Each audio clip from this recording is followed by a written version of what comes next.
On March 14, 1853, in a parish courthouse somewhere along the Mississippi River corridor of Louisiana, a transaction occurred that would be deliberately omitted from official auction records for over a century. A pregnant woman was sold for 12 cents, not $12, 12 cents, the price of a loaf of bread. Court documents show the sale was legal, witnessed by 7 men whose signatures still appear on the deed of sale. Yet the woman's name was never recorded in any parish registry before or after that day. Local historians discovered the receipt in 1897, sealed inside a wall during courthouse renovations, and immediately reburied it. What they found written on the back of that receipt made them choose silence over truth. Tonight, we reveal what was hidden, and why the descendants of those 7 witnesses spent generations trying to ensure this story died with them. Before we continue with the story of what happened in that Louisiana courthouse, I need you to do something.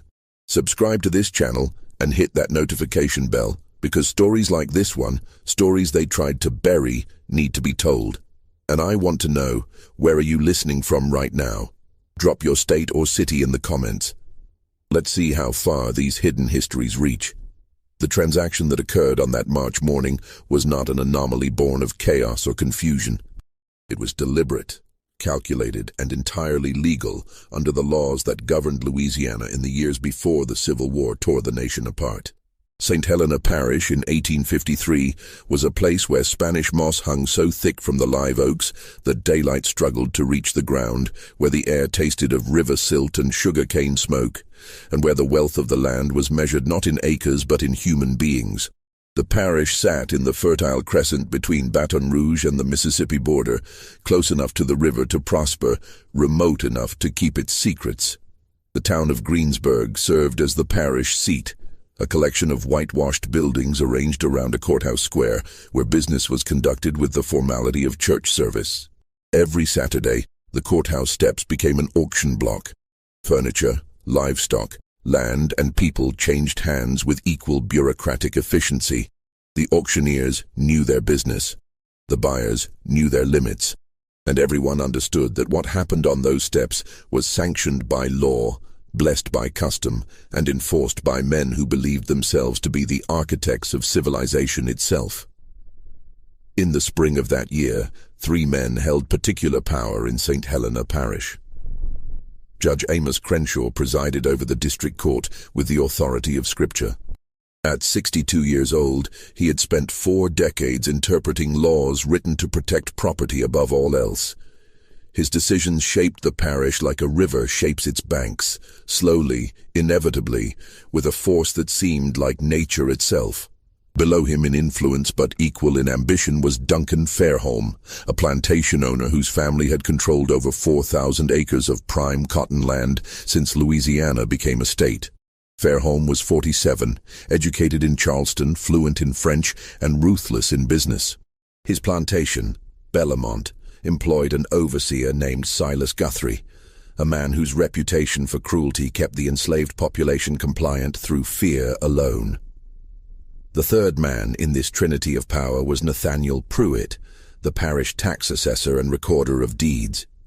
Pruitt was younger, 39, hungry for status in a society where family name meant everything and his meant nothing. He had arrived in Louisiana from Virginia with forged letters of introduction and an understanding that in the chaos of westward expansion, a man could reinvent himself if he was willing to do what others would not. These 3 men intersected on the morning of March 14th because of a woman whose existence had been carefully erased from every record they controlled. Her name was Clara. She had been born on a tobacco plantation in Virginia approximately 23 years earlier. The word approximately matters here because enslaved people were often not afforded the dignity of recorded birth dates. She had been sold south at age 15, separated from her mother and 2 younger siblings in a Richmond auction house on a Tuesday morning in late summer. The man who purchased her was Edmund Fairholme, Duncan's father, who died of cholera in 1849, leaving his entire estate, including 47 human beings, to his son. Clara worked in the main house at Bellamont. She was clever with numbers, could read despite laws forbidding it, and possessed a quiet dignity that Duncan Fairholme first noticed, then resented, then sought to destroy. In October of 1852, Clara became pregnant. She never spoke the father's name aloud. She did not need to. Everyone in the main house knew. The enslaved women who worked alongside her knew. Duncan Fairholme's wife, Margaret, knew. And Duncan himself knew with a certainty that filled him with such rage that he could barely look at Clara without his hands shaking. Because the father was not Duncan. It was his younger brother, William. William Fairholme was everything Duncan was not. Where Duncan was severe, William laughed easily. Where Duncan saw human beings as agricultural investments, William saw the fundamental evil of the system he benefited from and lacked the courage to oppose it. He was 28 years old, unmarried and living in the overseer's cottage at the edge of Belmont's property, ostensibly managing the northern fields, but mostly drinking and reading abolitionist literature he smuggled from New Orleans. His relationship with Clara began as conversation. She brought meals to the cottage twice daily. He asked her questions about her life before Belmont. She answered cautiously at first, then with increasing honesty, as she realized he listened differently than other white men. Over months, conversation became something else, something that crossed every boundary their world had constructed. When Clara's pregnancy began to show in late December, William did something unprecedented. He went to his brother and offered to purchase Clara's freedom. The conversation occurred in Duncan's study on a Saturday evening. No written record exists of what was said, but what happened next was documented with meticulous precision. Duncan refused the offer. More than refused. He was insulted by it.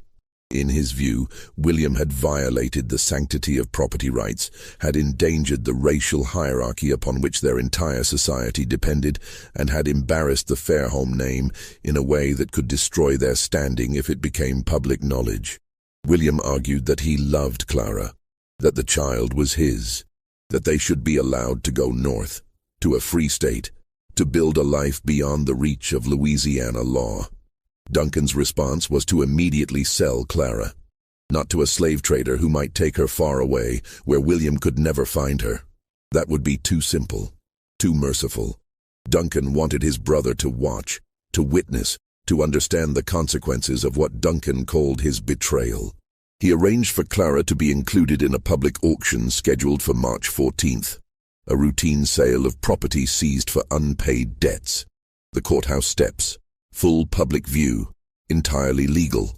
But Duncan added a condition that revealed the depth of his cruelty. He set Clara's minimum bid at 12 cents. The amount was deliberate. In 1853, the average price for an enslaved woman of childbearing age in Louisiana was between $800 and $1,200. By setting the price at 12 cents, Duncan achieved several objectives simultaneously. He demonstrated that Clara had no value to him. He humiliated William by showing that the woman he claimed to love was worth less than a newspaper. And most cunningly, he ensured that no legitimate buyer would bid. Because in the economy of slavery, price signaled quality. A woman offered for 12 cents must be damaged, diseased, unsuitable for work. No plantation owner would risk even minimal investment on such obvious refuse. Duncan knew exactly one person would bid. His plan was not to sell Clara to a stranger. It was to sell her to someone who would ensure her suffering continued under circumstances William could not prevent. He was selling her to Silas Guthrie, his overseer. The night before the auction, William Fairholme disappeared. He left no note, took no horse, simply walked away from Belmont sometime after midnight and was never seen in St. Helena Parish again. Some said he went north to join abolition movements in Boston. Others claimed he drowned himself in the Mississippi, unable to live with his powerlessness. A few whispered that Duncan had him killed and buried in the cane fields where dozens of enslaved people were already interred in unmarked graves. The truth was simultaneously simpler and more disturbing. William had gone to Judge Crenshaw's home in the hours before dawn and offered him everything he owned, approximately $3,000 in inheritance and land rights, for a single favor. He wanted the judge to invalidate the sale, to declare it unlawful on some technicality, to give William time to find another solution. Judge Crenshaw listened to William's plea with the expression of a man watching a child explain why the sky should be green instead of blue. When William finished, the judge asked a single question. "Did your brother sign the proper deed of sale?" William admitted he had. "Then the transaction is legal," Crenshaw said. "Your grief does not supersede property law. Good evening, Mr. Fairholme." William left that house understanding that every institution, every law, every powerful man in the parish would side with Duncan. Not because they were cruel, though many were, but because allowing William's sentiment to override Duncan's property rights would threaten the entire foundation of their economy. If love could supersede ownership, the system would collapse. Clara spent her last night at Bellamont, in the quarters, surrounded by women who braided her hair and sang songs that were older than Louisiana, older than America, songs carried from Africa in the bellies of ships. They knew they would likely never see her again. They knew what men like Silas Guthrie did to women they owned. One of the women, an elderly cook named Bethy, who had survived 50 years of bondage, pressed a small cloth bundle into Clara's hands. Inside was a knife, barely longer than Clara's palm, wrapped in oilcloth. "You hide this," Bethy whispered. "You hide it good. And when the time comes, you do what needs doing." Clara nodded. She understood. The knife was not for self-defense. It was for mercy. For her child, if things became unbearable. For herself, if there was no other escape. She sewed it into the hem of her dress that night, her fingers steady despite the fear that tasted like copper in her mouth. The auction began at 10 in the morning under skies so gray they seemed to mirror the moral character of everything occurring beneath them. Approximately 40 people gathered in the courthouse square. Most were there for livestock and furniture. A few came specifically for the human merchandise. Nathaniel Pruitt stood on the courthouse steps with the deed of sale in his hands, reading from it in a voice designed to carry across the square. He described Clara with the same inflection he used for describing a lame horse. Female. Age approximately 23 years. House-trained, literate, though such skill is of questionable value. Currently with child. Minimum bid, 12 cents. A murmur rippled through the crowd. 12 cents. Something was wrong with this one. Several men who had been prepared to bid immediately lost interest. Why risk investment on obviously defective property? Silas Guthrie stood near the front, his hat pulled low, his expression unreadable. He was waiting for the crowd to disperse, waiting for the moment when no one else would bid, when he could purchase Clara for the pittance Duncan had arranged, when she would become his property to do with as he pleased. But something unexpected happened. A man near the back of the crowd raised his hand. 12 cents, he called out. Every head turned. The man was a stranger, tall, thin, wearing a traveler's coat dusty from the road. His face was weathered in the way that suggested years of outdoor labor, but his bearing was wrong for a field hand. He stood too straight, looked people in the eye too directly. Nathaniel Pruitt hesitated. "You are bidding 12 cents for this property?" "I am." "Your name, sir?"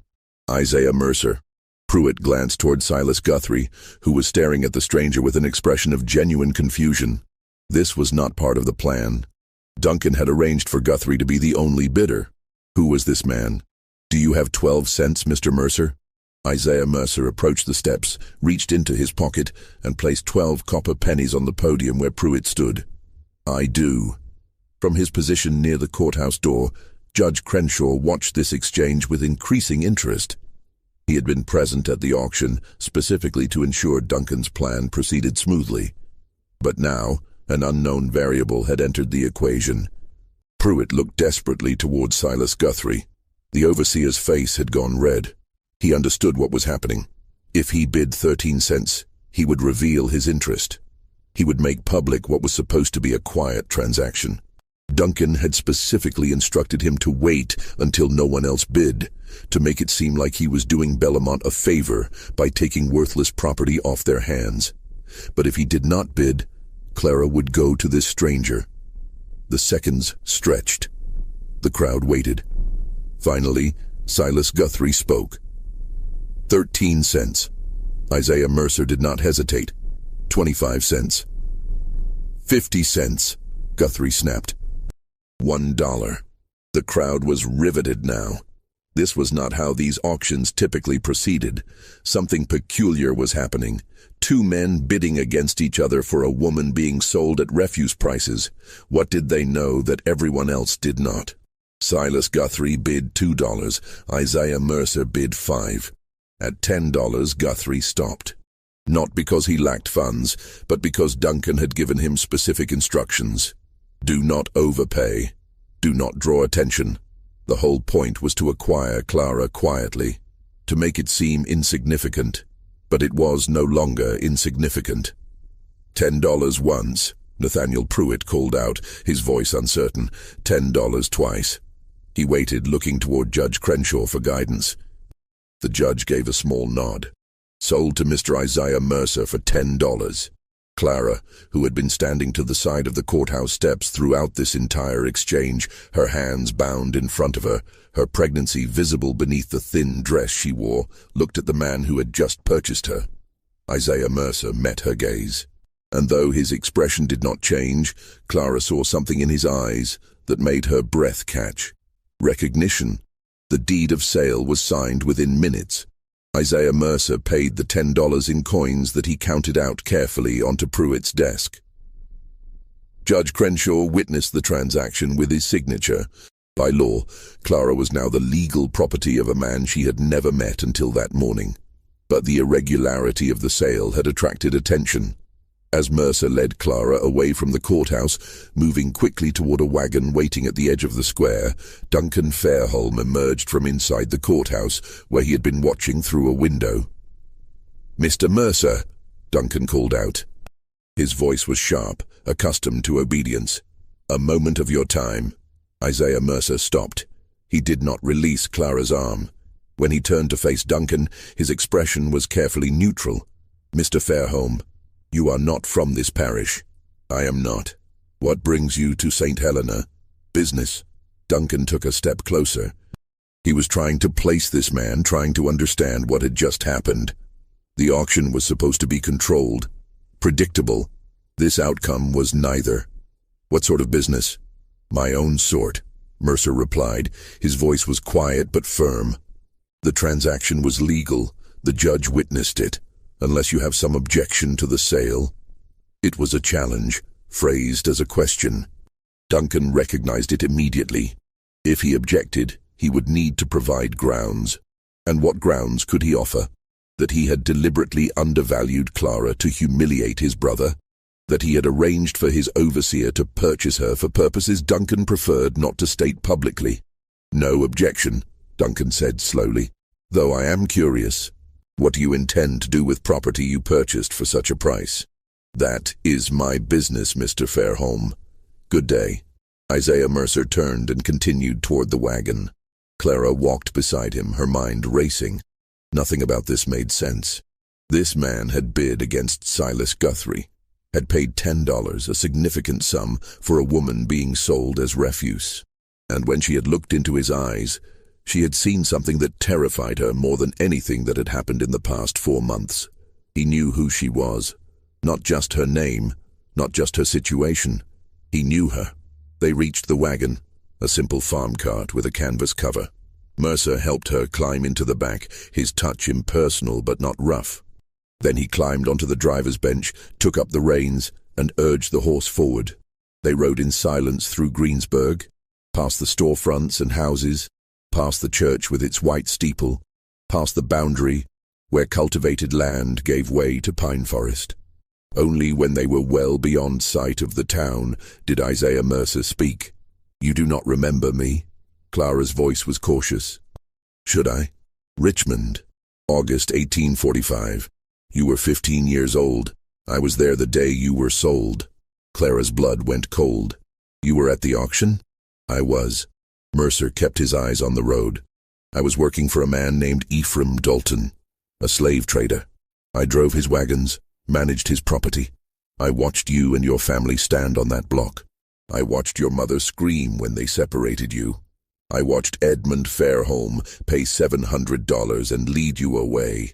Then you are no different than the rest of them, Clara said, her voice hard. I was no different, Mercer corrected. I am no longer that man. He reached into his coat and withdrew a folded piece of paper. Without taking his eyes from the road, he handed it back to Clara. Read it. Clara unfolded the paper with shaking hands. It was a deed of manumission, a document that, when properly executed and filed, would grant freedom to an enslaved person. The name on the document was hers, Clara. No last name because she had never been granted one. But her description matched. Her age, the scar on her left forearm from a childhood burn. At the bottom of the document, unsigned, was a space for the owner's signature, Isaiah Mercer's signature. I do not understand, Clara whispered. 8 years ago I watched your family destroyed on an auction block, Mercer said. His voice was steady, but there was something beneath it, something that might have been shame or grief, or both. I told myself I was just doing a job, that I was not responsible for the system, that I was just a small part of a large machine. Then, one night in New Orleans, I watched Ephraim Dalton beat a man to death over $5. I watched him do it slowly, and I realized that every person who participates, no matter how small their role, makes the machine function. So I left. I went north. I worked with people who were trying to dismantle what I had helped build. He paused, navigating the wagon around a fallen branch. 3 months ago, a man came to a meeting in Cincinnati. His name was William Fairholme. He told us about a woman in Louisiana who was carrying his child. He told us his brother was going to sell her to an overseer known for brutality.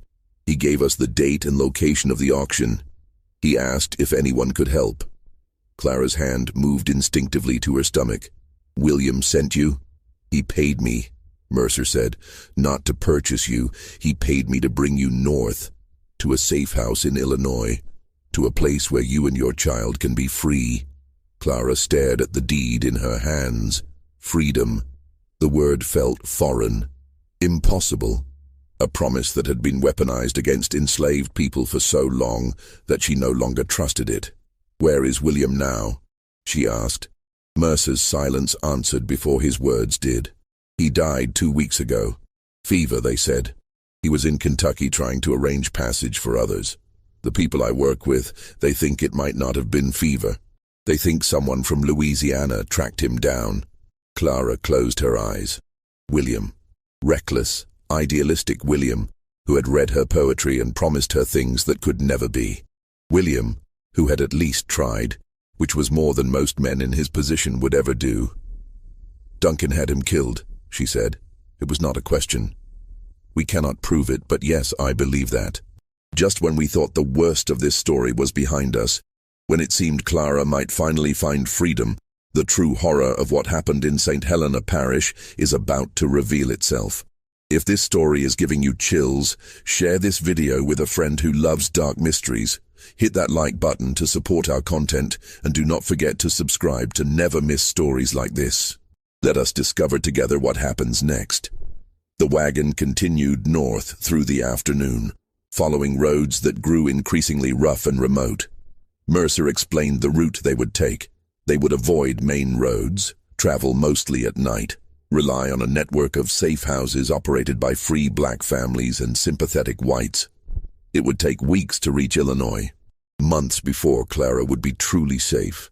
But something was wrong. Clara could not articulate it precisely, but years of survival had taught her to trust her instincts. And her instincts told her that Isaiah Mercer was lying. Not about everything. His story about Richmond might be true. His shame might be genuine, but something about this rescue felt staged, performed, as though he was following a script written by someone else. She thought about the auction, about how perfectly timed Mercer's arrival had been. about how he had known exactly when and where to bid, about how easily he had outmaneuvered Silas Guthrie. Too easy. Duncan Fairholme did not make mistakes. He planned everything with the precision of a general deploying troops. If he had wanted Clara to go to Guthrie, she would have gone to Guthrie. Unless Duncan had wanted something else to happen. The realization settled over Clara like ice water. This was not a rescue. This was a hunt. The wagon continued north through the afternoon, following roads that grew increasingly rough and remote. Mercer explained the route they would take. They would avoid main roads, travel mostly at night, rely on a network of safe houses operated by free black families and sympathetic whites. It would take weeks to reach Illinois. Months before Clara would be truly safe. But something was wrong. Clara could not articulate it precisely, but years of survival had taught her to trust her instincts. And her instincts told her that Isaiah Mercer was lying. Not about everything. His story about Richmond might be true. His shame might be genuine. But something about this rescue felt staged, performed, as though he was following a script written by someone else. She thought about the auction, about how perfectly timed Mercer's arrival had been, about how he had known exactly when and where to bid, about how easily he had outmaneuvered Silas Guthrie. Too easy. Duncan Fairholme did not make mistakes. He planned everything with the precision of a general deploying troops. If he had wanted Clara to go to Guthrie, she would have gone to Guthrie, unless Duncan had wanted something else to happen. The realization settled over Clara like ice water. This was not a rescue. This was a hunt. They camped that night in a clearing several miles from the nearest settlement, deep enough in the forest that firelight would not be visible from the road. Mercer built a small fire and offered Clara dried meat and cornbread. She ate mechanically, her mind working through possibilities. If Duncan wanted her dead, he could have had her killed at Bellamont. Simple. Quiet. Enslaved women disappeared regularly. No one questioned it. But Duncan did not want her dead. He wanted William destroyed completely. And William was already gone, already beyond Duncan's reach. So Duncan needed something else. He needed proof that William's betrayal had consequences. He needed the child Clara carried to suffer. And more than that, he needed it to be William's fault. The escape was designed to fail. Mercer was not rescuing Clara. He was delivering her to something worse than Silas Guthrie. Somewhere along this route, they would be intercepted. Slave catchers, probably. Men who would claim Clara was a runaway. The deed of sale would be declared fraudulent. Clara would be returned to Duncan under circumstances that would make her fate seem like justice rather than cruelty. And because William had arranged this escape, because he had paid for it, because he had involved abolitionists in a conspiracy to steal property, Duncan would be able to say that his brother had brought about Clara's suffering.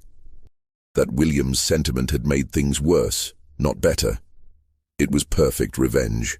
The only question was when the trap would spring. Clara waited until Mercer had settled on the opposite side of the fire, his back against a tree, his hat pulled low. She waited until his breathing deepened. Then she carefully reached into the hem of her dress and retrieved the knife Bethy had given her. The blade was small but sharp. She tested the edge against her thumb, felt it bite. She could kill him. Right now. While he slept. It would be easy. But then what? She was pregnant, alone, somewhere in Louisiana forest with no money, no map, no allies. Even if she made it to a road, she would be captured within days. A pregnant black woman traveling alone would be stopped, questioned, returned to whoever claimed ownership. The knife was not the answer, but maybe honesty was. "I know this is not real," Clara said quietly. Mercer did not move. For several seconds, she thought he might actually be asleep. Then he pushed his hat back and looked at her across the fire. "Explain." "Duncan planned this. He wanted me to try to escape. He wanted it to fail. You are part of that plan." Mercer's expression did not change. "Why would I agree to such a plan? Money or safety? Maybe Duncan threatened to expose you for helping runaways. Maybe he offered to pay you more than William did. I do not know why, but I know this is not what you told me it was." The fire crackled between them. Somewhere in the darkness, an owl called. Finally, Isaiah Mercer spoke.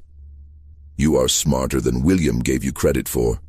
Clara's grip tightened on the knife. "So I am right." "Partially." Mercer sat forward, his elbows on his knees. "Yes, Duncan knows about this escape. Yes, he planned for it to fail, but you are wrong about why I am helping him." "Then why?" "Because if I did not, someone else would. And that someone else would deliver you directly to slave catchers who would hurt you in ways I will not describe. Duncan gave me a choice. Lead you north and let his men intercept us in a way that leaves you physically unharmed, or refuse and watch him give the job to men who would make you wish you had never been born." Clara laughed bitterly. "So you chose the merciful betrayal. I chose to give you a chance." "What chance? You just said we will be intercepted." "We will be. Tomorrow afternoon, approximately 20 miles north of here, 4 men will be waiting on the road. They will have papers declaring you a fugitive. They will have authorization from Judge Crenshaw to return you to Belmont. And legally, they will be completely within their rights. Then I have no chance." "You have exactly 1 chance," Mercer said. He reached into his saddlebag and withdrew a leather pouch. He tossed it across the fire to Clara. "There is $150 in that pouch. There is also a letter of introduction to a family in Natchez. Free people of color who can help you disappear. Not north. North is where Duncan expects you to run. But south to New Orleans, then by ship to Mexico. It is a longer route, more dangerous, but it is possible." Clara opened the pouch. The money was real. The letter was real. "Why would you do this?" "Because I meant what I said earlier. I'm not the man I was in Richmond. And because William Fairholme, whatever his faults, tried to do something decent. I will not let Duncan Fairholme turn that decency into a weapon. But you are still going to betray me. You are still going to let Duncan's men intercept us." "They are going to intercept someone," Mercer corrected. "It does not have to be you." He stood and walked to the back of the wagon. When he returned, he was carrying a bundle of clothing. Women's clothing. A dress similar to Clara's, but larger. A shawl. A bonnet. "There is a settlement 8 miles south of here. Small place, mostly free black families and poor whites. There is a woman there named Ruth Chambers. She is approximately your height, your complexion, and she is dying. Consumption. She has perhaps weeks left. I spoke with her yesterday. I paid her family $50 to help us." Clara stared at him. "I do not understand. Tomorrow morning you take this money and these clothes. You walk south to the settlement. You tell the Chambers family that Isaiah sent you. They will hide you until the men looking for you have passed through the area. Then they will help you get to Natchez. From there, you follow the letter's instructions. And you, Ruth Chambers, will take your place in this wagon. She is too ill to walk more than a few steps, but she can sit upright. In a bonnet and shawl from a distance, she will look enough like you. When Duncan's men intercept us tomorrow, they will take her. By the time they realize their mistake, you will be gone." Clara's mind reeled. "Ruth will die. Ruth is already dying, and her family needs money to bury her properly, to care for her children. This way, her death serves a purpose." "This is insane." "This is your only chance," Mercer said flatly. "Duncan has men watching every route north. He has money and power and the law on his side. You cannot fight him directly. You can only disappear so completely that he cannot find you." Clara looked down at the knife in her hand, then at the money, then at Isaiah Mercer, whose face was half-shadowed by firelight. "If I do this, if I run, Duncan will know you helped me. He will come after you." "He will try," Mercer agreed. "But I am harder to catch than you are, and I have friends who can make me disappear too." "Why?" Clara asked. The word came out broken. "Why would you risk this for me?" Mercer was quiet for a long moment. When he spoke, his voice was softer than it had been all day. In Richmond, when they separated you from your mother, you did not scream. You did not fight. You stood on that block, and you looked at the men bidding on you with an expression that said you knew exactly who they were and what they were capable of. You were 15 years old, and you had more dignity than any of them would ever possess. I have seen that expression in my dreams for 8 years. It is time I did something to earn the right to forget it. Clara felt tears burn behind her eyes but refused to let them fall. Crying was a luxury enslaved women could not afford. Tears were interpreted as weakness, as submission, as evidence that they had accepted their condition. She had learned early to keep her grief internal, to let it calcify into something harder. "There is something else you should know," Mercer continued. His voice had dropped lower as though the forest itself might be listening. "About Duncan Fairholme. What about him? William told us things before he died. Things about his brother. About Bellamont." Mercer paused, choosing his words carefully. "You were not the first." Clara's blood went cold. "The first what?" "The first woman Duncan sold to Silas Guthrie. There were 3 others. Over the past 5 years. All of them house servants. All of them young. Duncan would arrange some minor infraction, some excuse to remove them from the main house. Then he would sell them to Guthrie at auction, always for suspiciously low prices, always legally documented, always witnessed by Judge Crenshaw. What happened to them? 2 died within a year. One from injuries Guthrie claimed were accidental, the other from what was called fever, though the enslaved people at Bellamont said she had been beaten so badly she never recovered. The 3rd woman, her name was Sarah. She disappeared entirely. Guthrie claimed she ran away. No one ever saw her again. Clara thought of Bethy, the elderly cook who had given her the knife. Bethy would have known these women, would have watched them disappear one by one, would have understood exactly what fate awaited Clara if she ended up in Guthrie's possession. Why would Duncan do this? Clara asked, though she suspected she already knew the answer. Because he could, Mercer said simply. Mercer. Because the law gave him absolute power over the people he owned, and absolute power reveals what men truly are. Duncan Fairholme is a man who enjoys the suffering of others, particularly women who show intelligence or dignity or any quality that threatens his sense of superiority. And Judge Crenshaw allowed this. Judge Crenshaw facilitated it. Every sale was legal. Every transfer of property properly documented. The judge never asked why these women were being sold so cheaply, never questioned the pattern. He simply signed the papers and collected his fees. Clara looked down at the knife in her hand. 3 women before her, all of them destroyed by the same mechanism, all of them erased from history as thoroughly as if they had never existed. William knew about this. He discovered it about a year ago, found records in Duncan's study. That was when he started reading abolitionist literature, when he started believing the system itself was the problem, not just individual cruelty within it. He tried to convince Duncan to free the enslaved people at Bellamont, offered to forfeit his own inheritance if Duncan would release them. Duncan laughed at him. Mercer fed another branch to the fire. When you became pregnant, William saw it as his chance to do something right, to save at least one person from the machine. He contacted abolitionists in Cincinnati, paid them everything he had, made arrangements for your escape, but Duncan found out. How? We think someone in Cincinnati betrayed us. Someone who sold information to slave catchers, who then sold it to Duncan. By the time William realized the escape plan was compromised, it was too late. Duncan had already restructured the whole auction to ensure you would end up exactly where he wanted you. Then why did William go to Kentucky if he knew the plan had failed? Mercer's jaw tightened. Because he was trying to find another way. He thought if he could reach the Underground Railroad network, if he could get messages to conductors who operated in Louisiana, he could arrange a secondary rescue, something Duncan would not anticipate.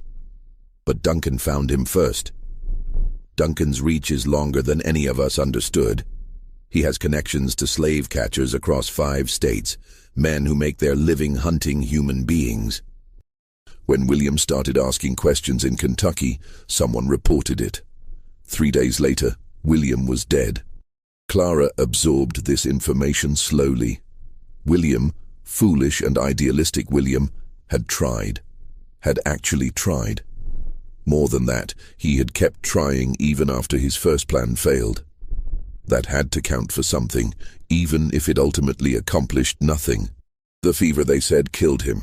Clara asked, "What really happened?" "We will never know for certain. His body was found in a boarding house in Louisville. The proprietor said William had been sick for 2 days, complained of stomach pain, vomiting, died in his sleep. But one of the abolitionists who saw the body afterward said William's fingernails were blue. His lips were discolored. Those are signs of poisoning, not fever. Duncan poisoned his own brother, or paid someone to do it. Either way, William became a problem Duncan needed to eliminate. And Duncan is very good at eliminating problems while keeping his own hands clean." Clara thought about this, about a man so consumed by the need for control that he would murder his own blood relative, about a system that gave such men power and called it civilization. "If Duncan could kill William and make it look natural," Clara said slowly, "then he could kill you too. You understand that, yes? This plan you have, sending me south while Ruth takes my place, it will only work if Duncan believes you were genuinely trying to help me escape. If he suspects you deliberately failed him, you are a dead man." "I know. Then why risk it?" Mercer looked at her directly. "Because I am tired of being the person who looks away.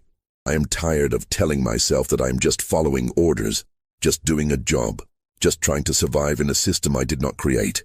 Every person who makes that excuse, who chooses their own safety over someone else's suffering, makes the system stronger.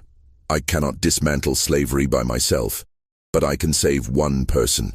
I can do one thing that matters."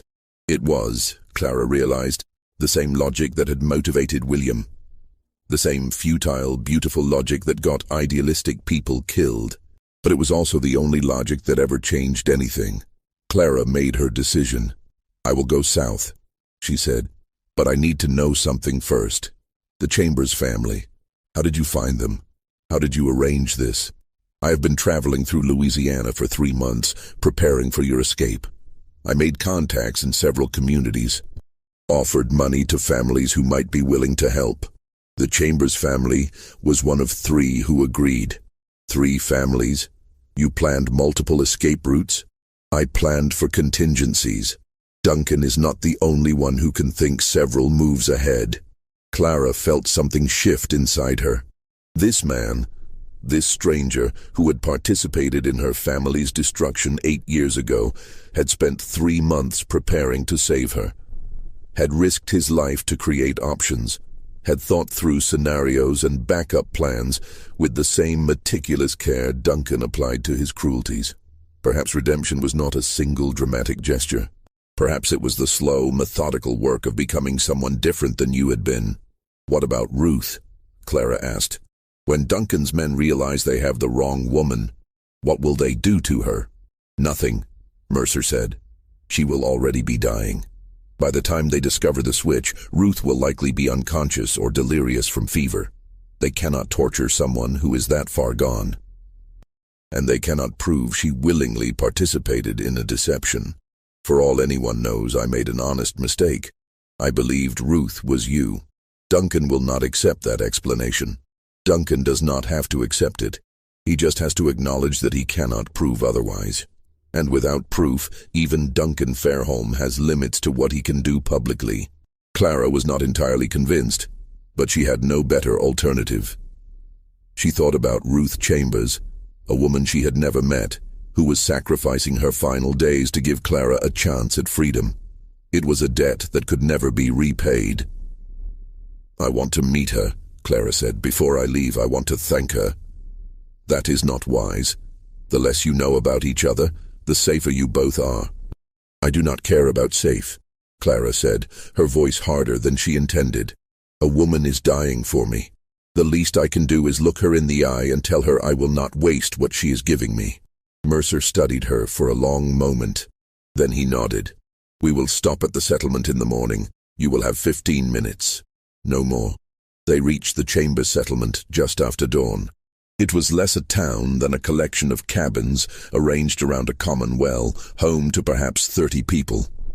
Free black families mostly, along with a few white families too poor to care about racial hierarchies. The kind of place that appeared on no official maps, that existed in the gaps between parishes, that survived by being invisible to those who might want to destroy it. Ruth Chambers lived in the smallest cabin at the edge of the settlement. Her husband had died 2 years earlier in a logging accident. Her children, 3 of them ranging from age 4 to 12, were being cared for by neighbors, while their mother spent her final days in relative peace. Relative, because consumption did not allow for peaceful deaths. It hollowed you out slowly, turned your lungs into useless meat, made every breath a battle you knew you would eventually lose. Clara entered the cabin with Mercer behind her. The interior was dim, lit only by a single window covered with oiled paper. The air smelled of sickness and sage, the latter burned in a futile attempt to mask the former. Ruth lay on a narrow bed against the far wall. She was thin enough that her body barely raised the blanket covering her. Her skin had the grayish cast of someone whose organs were failing, but her eyes, when she looked at Clara, were clear. "You are the one," Ruth said. Her voice was barely a whisper. "I am Clara. They told me you were worth saving. I wanted to see if that was true." Clara moved closer to the bed. "I do not know if I am worth what you are giving. Nobody is worth a life," Ruth said. "But that is not why I agreed to help you. I agreed because my children need what Mr. Mercer paid, because I am dying anyway, and because if I have to die, I would rather die doing something that means something." "Your children," Clara said. "What will happen to them?" "My sister will take them. The money Mr. Mercer gave us will be enough to feed them through the winter. Maybe enough to buy a small plot of land where they can grow their own food. It is more than I could have given them otherwise." Clara felt tears burning again. She knelt beside the bed, took Ruth's hand. The bones felt like bird bones, light and fragile. "I will remember you," Clara said. "I will tell my child about you, about what you did. Your name will not be forgotten." Ruth smiled weakly. "Names do not matter much where I am going, but if it comforts you to remember, then remember. Just make sure you live. Make sure that baby lives. Do not let me trade my death for nothing. I will live," Clara promised. "Whatever it takes." "Good." Ruth's eyes fluttered closed. "Now go. Mr. Mercer will tell you what to do next, and do not look back. Looking back only makes the leaving harder." Clara squeezed Ruth's hand once more, then stood. As she turned toward the door, Ruth spoke again. "One more thing. When they take me tomorrow, when Duncan Fairholme's men realize I am not you, they will be angry. They might say cruel things. They might threaten me. But they will not hurt me. I will make sure of that." "How?" Ruth opened her eyes again. There was something in them now, something fierce despite the weakness of her body. "Because I will already be dead." Clara froze. "What do you mean?" Mercer stepped forward. "Ruth and I discussed this. The timing needs to be precise. If she dies during the interception, before Duncan's men can question her, they have no leverage. They cannot prove deception. They cannot punish anyone. All they can do is admit they failed. You are planning to die at exactly the right moment?" Clara asked, incredulous. "I am planning to die on my own terms," Ruth corrected. "Consumption will kill me within weeks anyway. This way I choose when and how. This way my death serves a purpose instead of just being another tragedy." Clara understood then. Ruth had medicine, something the settlement doctor had given her, probably laudanum or morphine, intended to ease her pain in the final days. And she was planning to take too much of it, deliberately, to time her death so that it occurred during the interception, making Duncan's entire plan collapse. It was brilliant and horrible in equal measure. "You have thought of everything," Clara whispered. "No," Ruth said. Mr. Mercer thought of everything. I am just agreeing to it. Now go before I start coughing again and ruin this dramatic moment. Clara wanted to say more. Wanted to explain that she understood the magnitude of what Ruth was doing, that she would carry this debt for the rest of her life, that she would make sure Ruth's children knew their mother died a hero.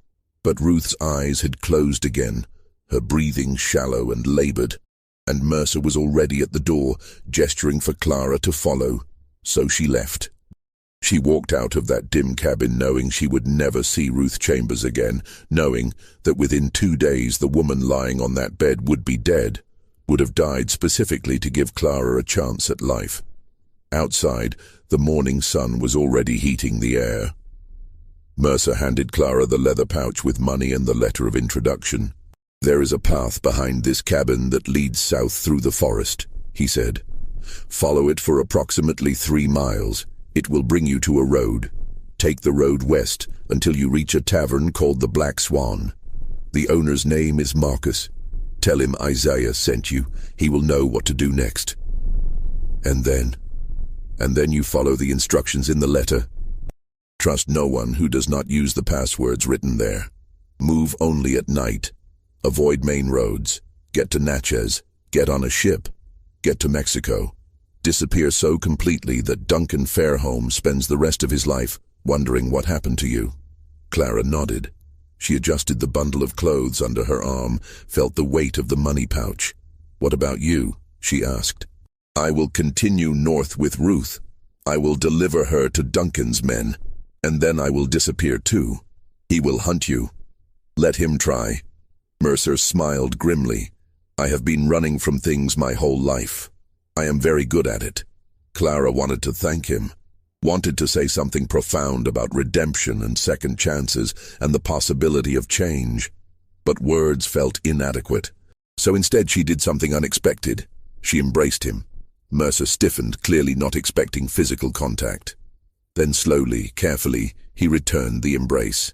"Thank you," Clara whispered. "Survive," Mercer replied. "That is all the thanks I need." They separated. Clara turned toward the path Ruth had indicated. She did not look back. Looking back only made the leaving harder. Behind her, Isaiah Mercer watched until she disappeared into the trees.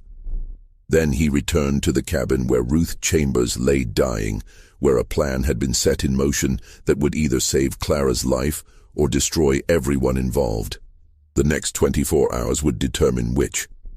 Clara left before dawn, carrying the leather pouch and wearing the bundle of clothes over her arm. Mercer watched her go, a silhouette against the gray, pre-dawn light, then turned to hitch the wagon. By the time the sun rose, Ruth Chambers was sitting in the back of the wagon, wrapped in Clara's shawl, her face hidden by the bonnet. She was so thin that the pregnancy pillow Mercer had fashioned from rags and secured around her waist looked almost believable. They traveled north through the morning. Ruth did not speak. The consumption had taken most of her voice weeks ago. She simply sat, swaying with the motion of the wagon, her breathing labored. At approximately 2 in the afternoon, 4 men on horseback appeared on the road ahead. They matched Mercer's description exactly. Hard men, armed with rifles, and the confidence of people who knew the law would never question their actions. The leader, a man named Porter, approached the wagon with papers in his hand. "Isaiah Mercer?" "Yes." "We have a warrant for the return of fugitive property. A Negro woman named Clara absconded from Bellamont Plantation. We have reason to believe she is in your possession." "I purchased that woman legally," Mercer said. "I have the deed of sale. The deed was obtained under false pretenses. Judge Crenshaw has voided the transaction. The woman is to be returned to her rightful owner." Porter moved to the back of the wagon. He pulled aside the canvas covering. Ruth Chambers looked up at him with eyes that were fever-bright and already halfway to another world. "This her?" Porter asked. One of his companions rode closer, studying Ruth's face. "Hard to tell with the bonnet. Make her stand up." "She is ill," Mercer said. "I did not ask." "Make her stand." Mercer climbed into the back of the wagon. Gently, he helped Ruth to her feet. She swayed, nearly fell. The pregnancy pillow shifted slightly beneath the shawl. Porter's eyes narrowed. She looks wrong. Consumption, Mercer said. She caught it on the journey. I was bringing her back south because she is too ill to travel north. Convenient. Porter grabbed Ruth's arm, pulled her toward him. The bonnet fell back.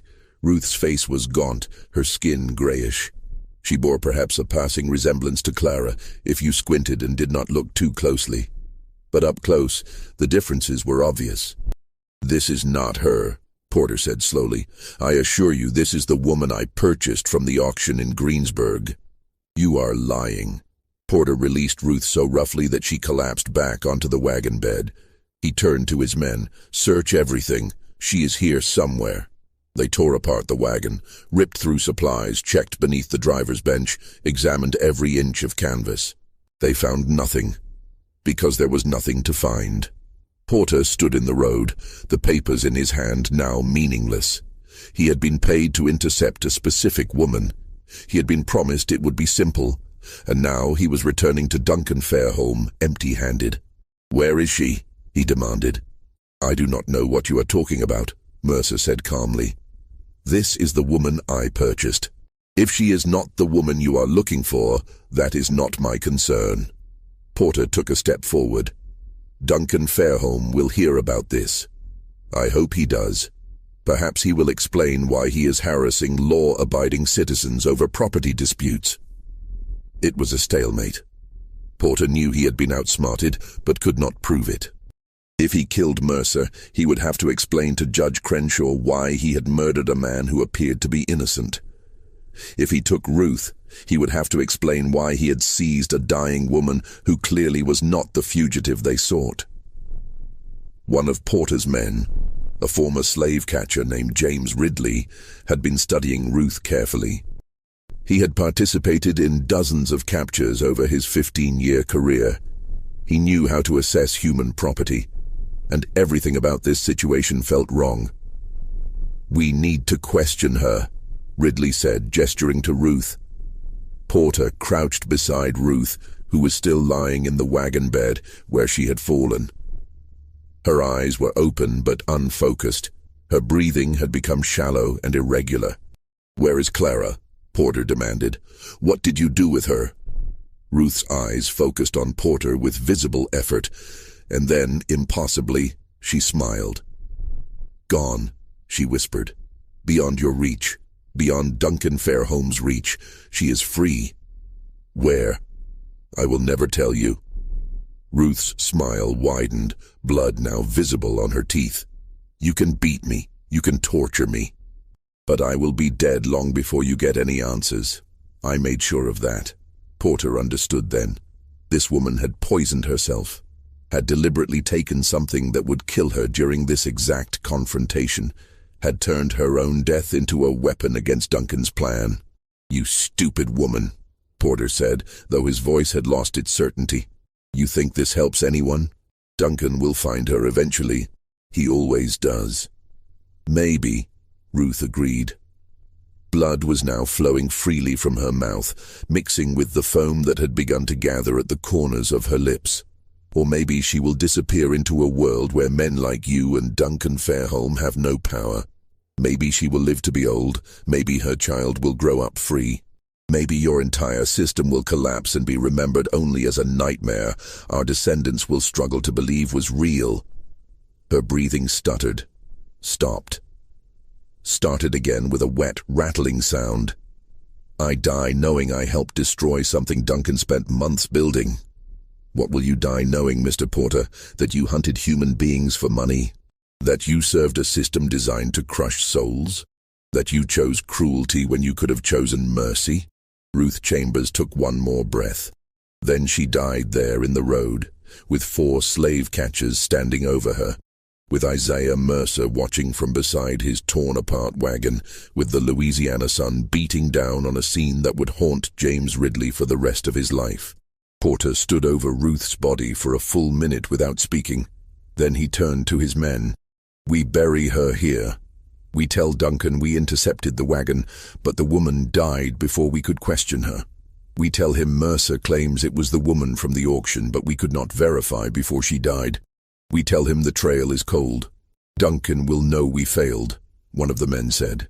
Duncan will know exactly what happened, Porter corrected.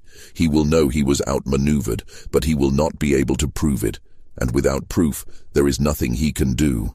They buried Ruth Chambers in a shallow grave beside the road. No marker, no ceremony. Just another black body returning to Louisiana soil, one of thousands who would never be mourned publicly or remembered officially. Isaiah Mercer watched the burial without expression. When it was finished, when the men had mounted their horses and ridden away, he stood alone beside the disturbed earth. He did not pray. He was not religious, but he spoke Ruth's name aloud 3 times, as though repetition could somehow honor what she had done. Then he continued north. As planned, he would maintain the fiction that he had been attempting to deliver Clara to free territory. He would express confusion about why she had died. He would file a report with Judge Crenshaw claiming the property had been damaged in transit, requesting compensation for his loss. The report was denied. Judge Crenshaw ruled that Mercer had purchased the property in as-is condition and bore all risk. The 12-cent minimum bid was interpreted as evidence that the seller knew the property was defective. No compensation would be issued. It was, in its own perverse way, the perfect legal conclusion. Everyone had followed proper procedure. All documents had been properly filed. The law had functioned exactly as designed. And yet Duncan Fairholme's revenge had been thwarted by a dying woman and a former slave trader seeking redemption. Years later, in 1868, James Ridley experienced a religious conversion and confessed his past sins to a Methodist minister named Reverend Thomas Hargrove. Among those confessions was a detailed account of what happened during the interception on that March afternoon in 1853. Ridley described Ruth's final words, described the blood on her lips and the fierce intelligence in her dying eyes. Described how she had smiled as life left her body, secure in the knowledge that she had broken Duncan Fairholme's carefully constructed mechanism of cruelty. "I have captured over 200 fugitives in my life," Ridley told the minister. "I have seen men and women beg for mercy. I have seen them fight and scream and pray. But I have never seen anyone choose death as deliberately as Ruth Chambers did. She turned her last breath into an act of defiance. She died free, even though the law said she was not, and that haunts me more than all the others combined." Reverend Hargrove wrote down Ridley's confession, recognizing its historical importance, but he never published it during his lifetime. The confession sat in his personal papers until his death in 1902, at which point his daughter Sarah discovered it while sorting through his effects. She was horrified, not merely by the content, though that was disturbing enough, but by the implications.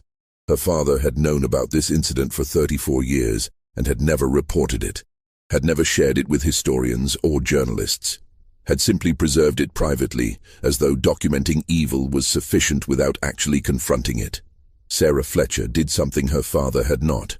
She published the confession in 1903 in a small abolitionist journal that few people read, but she published it.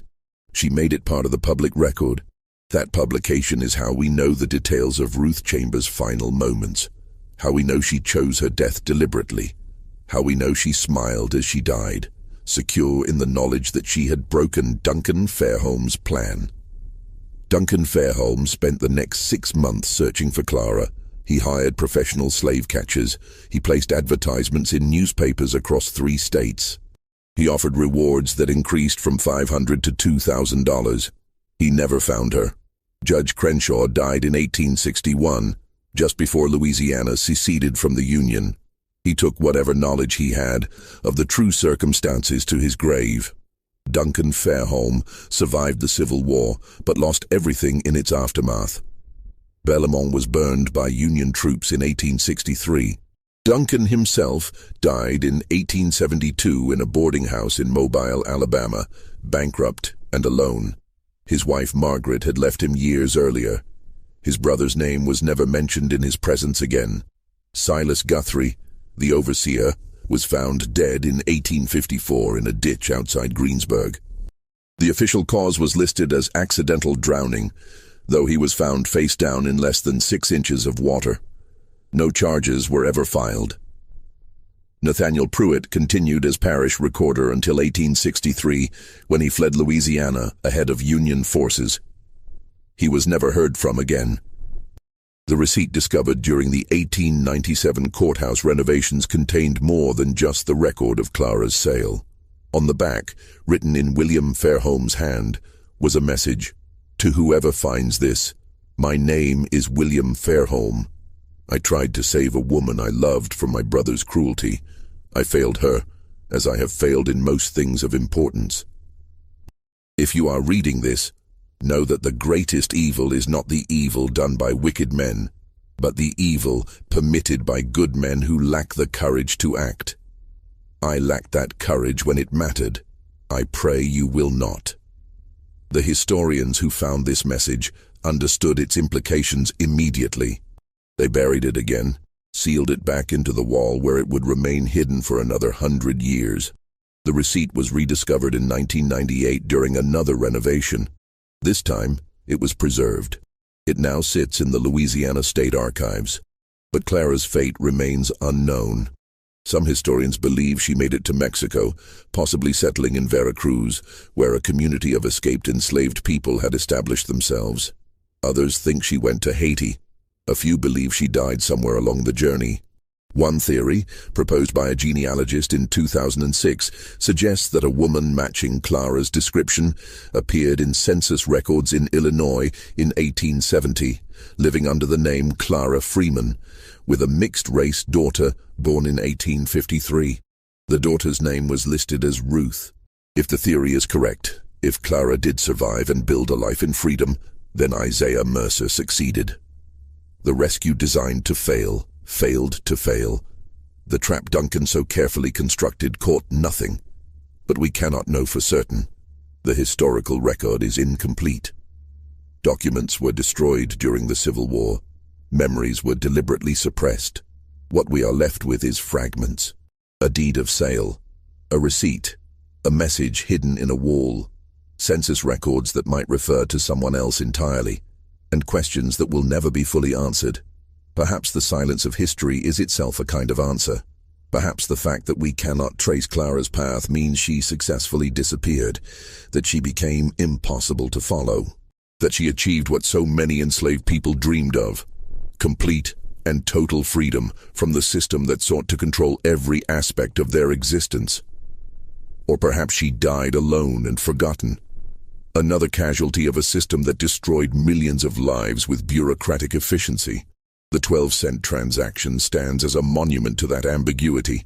It was legal, witnessed, recorded in official documents, and yet it feels profoundly wrong in a way that transcends the already considerable wrong of slavery itself. The deliberate devaluation of a human life, the use of bureaucratic mechanisms to inflict cruelty, the participation of judges and clerks and ordinary citizens in a transaction designed specifically to cause suffering. Everyone involved made choices. Duncan chose revenge. William chose risk, albeit too late. Isaiah Mercer chose redemption. Judge Crenshaw chose law over mercy. Ruth Chambers chose to use her death to help a stranger. Clara chose survival, whatever that required. And the 7 men who signed the deed of sale as witnesses chose to participate in something they must have known was deeply wrong. Their signatures remain on that document, preserved in archives, testimony to their complicity. Their descendants spent generations trying to bury this story, trying to ensure no one would ask uncomfortable questions about what their ancestors had done, what they had witnessed, what they had permitted. But stories like this have a way of surfacing, of demanding to be told. This mystery shows us that the cruelest weapon ever devised was not the whip or the chain, but the law itself. The system that made horror legal, that allowed men to destroy lives with a signature and a handful of copper coins, that permitted the sale of a pregnant woman for the price of a loaf of bread, not because anyone believed she was worthless, but specifically to demonstrate that worth could be assigned or revoked at will by those who held power. What do you think of this story? Do you believe Clara survived? Do you think she made it to freedom, or did Duncan's cruelty reach beyond death to claim her anyway? Leave your comment below. If you enjoyed this tale and want more horror stories like this, subscribe, hit the notification bell, and share with someone who loves mysteries. See you in the next video.